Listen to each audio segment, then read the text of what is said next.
And let's not forget that some weaponized source engine jank is a nice thing to have as well. Demo Night TF2. If you take all these elements together, a subpar melee mechanic can be a lot more fun than it really is.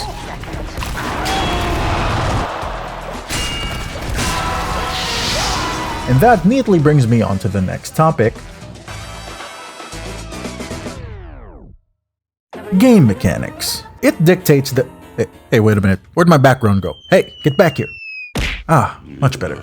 Anyway, it dictates the overall systems for the weapons within TF2. What I mean by that is things like damage ramp up and fall off, splash damage, aim spread, projectile speed, hit detection, weapon types, status effects, etc., etc. The mechanics of the game basically dictate the weapons that can be designed for it. But TF2's mechanics can go further than what's listed on this wiki page. For example, locational damage,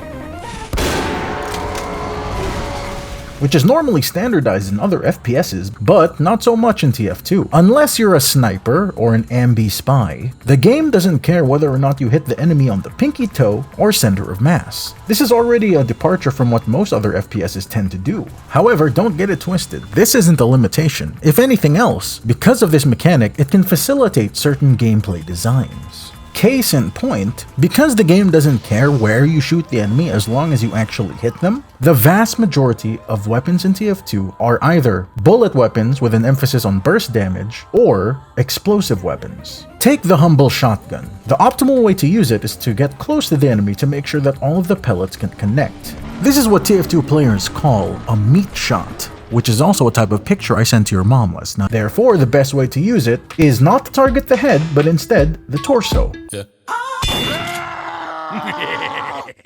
And this applies to almost any weapon that uses bullets. And it is for that reason why game mechanics and weapon design go hand in hand.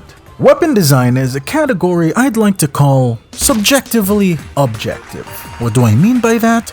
Some weapons in TF2, to me, are objectively a worse choice compared to their counterparts. But my god, these apparently worse options are way more fun to use in my opinion. And as far as I'm concerned, a weapon is only as good as its fun factor. Yeah, says the fucking negative KDA Dragon's Fury Pyro who can't aim for shit. Many weapons in TF2 are at the top of their tier lists. And many of those top weapons are extremely fun and satisfying. Well, some are, not all. This next section is actually the main reason why I wanted to make this video in the first place.